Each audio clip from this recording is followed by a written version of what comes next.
చిన్న పాల ప్యాకెట్ తీసుకొని అంతే పరిమాణంలో వాటర్ తీసుకొని ఒక బౌల్లో పోసి స్టవ్ మీద పెట్టి స్టవ్ ఆన్ చేసి ఆ వాటర్ని మనం బాయిల్ చేసుకోవాలన్నమాట. అట్లా బబుల్స్ వచ్చి వాటర్ తెరిలేంత వరకు మనం బాయిల్ చేసుకొని దీంట్లో మనం 2 టేబుల్ స్పూన్లు టీ పౌడర్ 2 టేబుల్ స్పూన్లు టీ పౌడర్ వేసి మనం దీన్ని కలబెట్టుకుంటూ దీన్ని మరిగించుకోవాలన్నమాట. బాగా కలర్ఫుల్గా వచ్చేంత వరకు బాగా మరిగించుకుంటే మనకి డికాషన్ రెడీ అయింది. ఈ డికాషన్లో మనం ఈ పాలు పోయాలి. ఈ పాలు పోసి దగ్గరుండి స్పూన్ పెట్టి తిప్పుకుంటూ మనం దీన్ని మరిగించుకోవాలన్నమాట. మనం దగ్గర లేకుండా దూరంగా వెళ్ళామంటే అది పొంగిపోయిద్ది, కింద పోతాయి, పాలన్నీ నేలపాలు అయిపోతాయి అన్నమాట.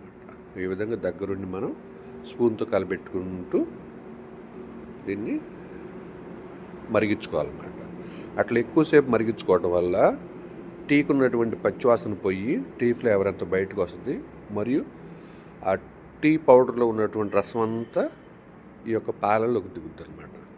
ఈ యొక్క పాలలోకి దిగటం వల్ల మనకి రుచిగా ఉంటుంది, మరియు కలర్ఫుల్గా కూడా ఉంటుంది అన్నమాట.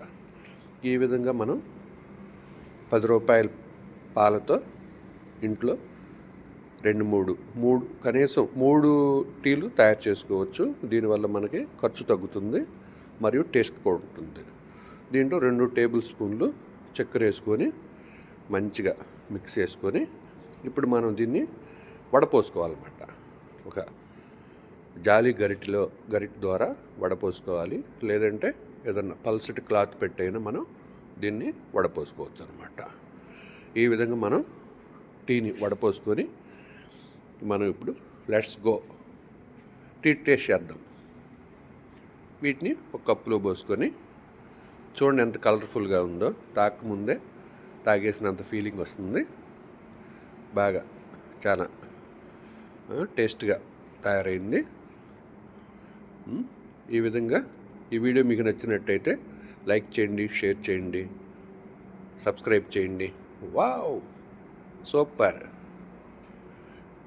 ఈ వీడియో చూసినందుకు ధన్యవాదాలు. మరొక వీడియోలో కలుద్దాం. బాయ్.